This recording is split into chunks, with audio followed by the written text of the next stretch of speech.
Hai să nu mă băieți și bine v-am găsit la un nou episod. Am venit și eu de la muncă și m-am gândit să discutăm și noi niște chestii.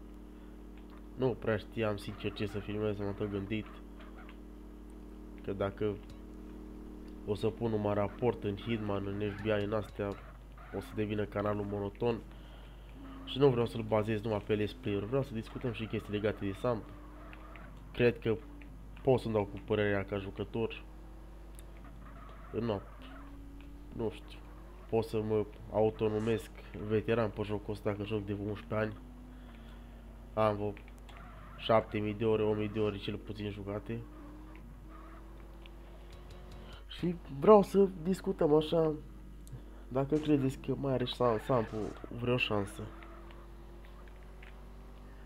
Ținând cont că acum unele servere s-au ridicat foarte mult, iar altele au scăzut foarte mult, nu știu care ar fi părerea voastră despre asta.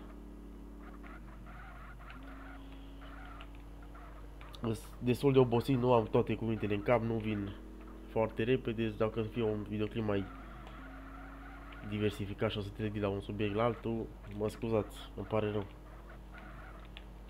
Stați să-mi aprind și o țigară și dăm bice. Stați așa puțin.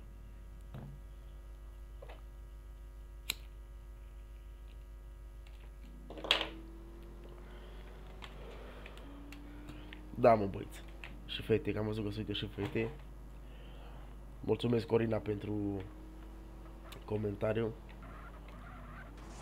Chiar m-a motivat, sincer.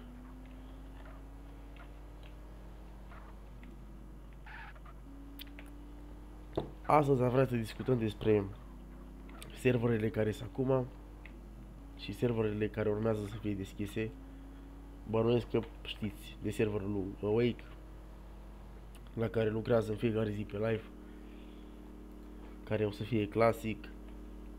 Și din câte am auzit și Radu vrea să-și deschidă, dar momentan nu știm nimic. Nu știm care-i treaba, cum o să fie, nu au dat foarte multe detalii. Nici nu știu când începe proiectul. Și da, am observat că serverele astea mai clasice s-au dus foarte mult în sus acum. De exemplu, Bizon are 1000 de jucători seara, Baghedu, nu știu, are și el cred că vreo 700-800. Și înainte Baghedu era destul de mort. Am mai încercat să filmez clipul ăsta de vreo 3 ori, nu mi-a reușit.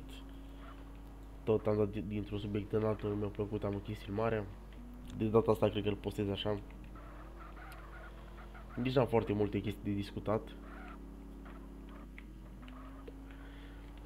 E vorba că, nu știu, aștept în comentarii băieți ăștia care să jucați Sam, care să mai joacă în continuare, care vor ceva nou.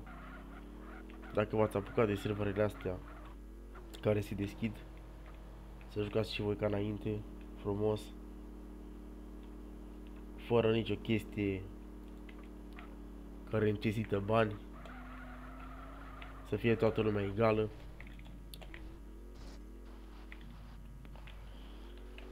Nu vreau să dau cu hate serverele astea ăstora care au adăugat chestii, sisteme foarte multe care trebuiau cumpărate sau nu știu ce. Pentru că probabil asta a fost cerut de public. Publicul ce cere, aia primește. Și da, eu cred că serverul ăsta nou al Wake o să fie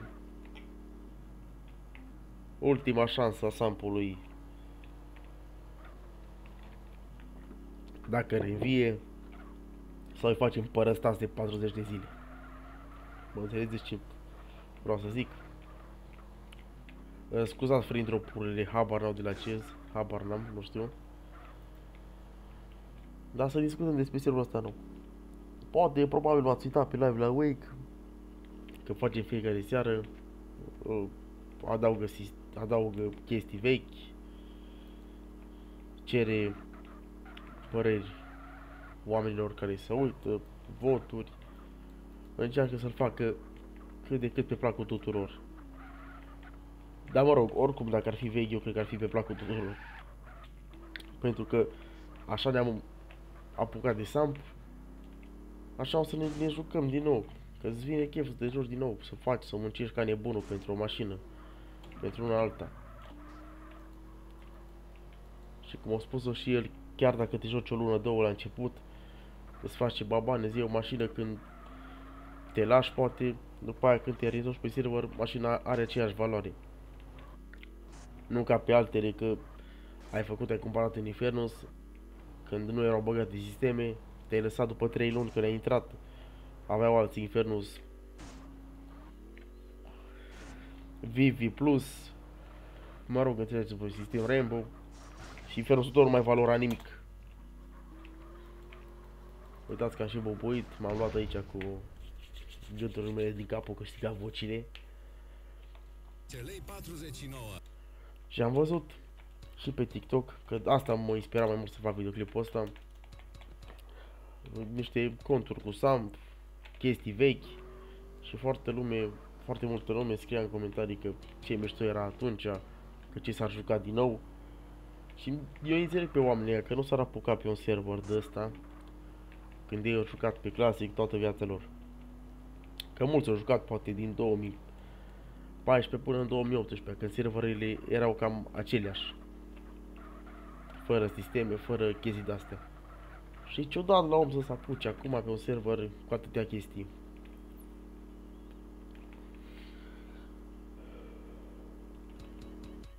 Și de asta cred că serverul Wake o să bubuie.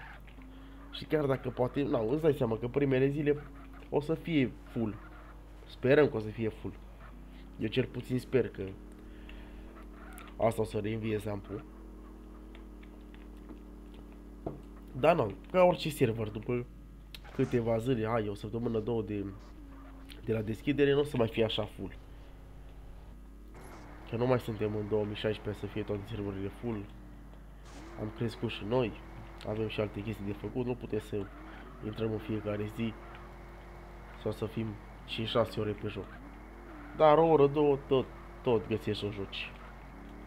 O dată la 2 zile, cel puțin, și așa ar fi ok.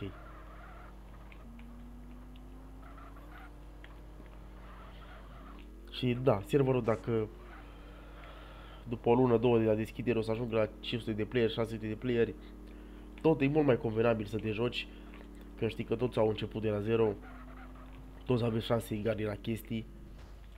E mult mai ok să-l joci așa, decât să te apuci pe un server care are deja vechime și tu n-ai cum să faci oricum, chiar dacă te joci, nu poți să joci pe din spate. Și e mult mai frumos să te joci în 400 de playeri pe un server care nu are foarte multe chestii și știți că aceiași oameni și playerii fac aceleași lucruri. Deci să mergi la un job, să te întâlnești cu 4-5 oameni, să mergi la CNN să mai vezi 4-5 oameni. E mult mai plăcut jocul decât să te întâlnești așa din greșeală cu 2-3 oameni și cam atâta, că restul au alte chestii de făcut. E frumos să interacționezi cu lumea, îți faci prieteni noi, că tot veni vorba de prieteni și eu pe OG m-am jucat serios, m-am apucat pe Bugged în 2014, cred, în cam contul. După aia m-am apucat pe OG, când avea serverul 5 luni. Și, eram mic, aveam 13 ani. La 13 ani m-am apucat de OG. Era foarte plăcut când făceam clan spray pe salarii. Poate mulți dintre voi ați făcut asta. Mergeai ca nebunul, omorea alți playeri, dădeai spray la pereți și seara vă strângeați la bancă și prima salariul 10-20 caca. Era frumos când știai că faci asta. Că nu trebuia să faci neapărat job, făceai alte chestii care aduceau activitate pe server și primeai ceva în schimb. Sau mergeai, vindeai o mașină, luai o mașină sau făceai kilometri, o vindeai mai scump. Erai fericit că faci un profit, fără să faci ceva, decât să muncești 3 ore la job, cumpărai o mașină, încercai să o vinzi mai scump și gata. Alea 3 ore la job le făceai în 5 minute. Uitați, chiar am bubuit. Nu știu, în fine. Cam asta am avut de zis. Sperăm să ne revenim.